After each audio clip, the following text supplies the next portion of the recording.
I've lived in Wyoming my whole life. The family has been in Wyoming, well, for generations. Now, when it came time for me to go to college, my parents couldn't afford to send me to college. I wanted to study theater, and I knew that if I was going to college, I was going to have to get a scholarship. And so, they have this competition each year, this Wyoming State High School competition. And I knew that if I didn't take first place in duets, that I was going to get a scholarship. So I went to the theater department of the university looking for good scenes, and I asked one of the professors. I was like, I need a killer scene." And he was like, "Here you go. This is it." It was from Angels in America. So I read it, and I knew that I could win best scene if I did a good enough job. And then the time came. I told my mom and dad so that they would come to the competition. Now, you have to understand my parents go to everything, every ball game, every hockey game, everything I've ever done. And they brought me to their room and told me that if I did that scene, that they would not come to see me in the competition because they believe that it is wrong, that homosexuality is wrong. They felt that strongly about it, and they didn't want to come see their son do probably the most important thing he'd done to that point in his life. And I didn't know what to do.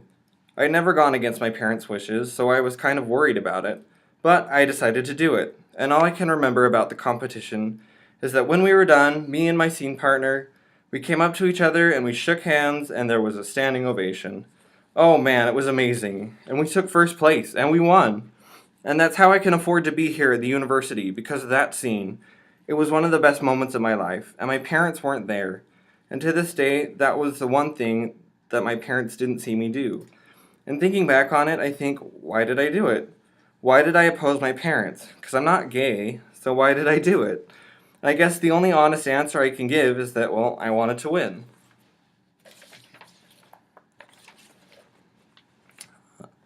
No improvement in financial accounting since the introduction of double entry bookkeeping has been of such importance as the introduction of the removable leaf system to accounting books. From the publication of Luca Pacioli's description of the double entry accounting method in 1494 to the end of the 19th century, all accounting transactions were recorded in bound recorded books.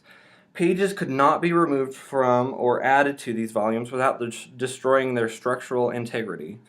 And businesses accepted the inconvenience and inefficiency without question for over 400 years. In the late 1800s, however, the loose leaf accounting began to fundamentally change the way accounting information was recorded and processed. More importantly, loose leaf accounting provided a system capable of copying with a nascent demand for increased internal and external financial information. In less than 50 years, this approach has been accepted around the world. The evolution of the loose leaf system makes most sense when seen in context with the vast changes occurring in the business world at the time.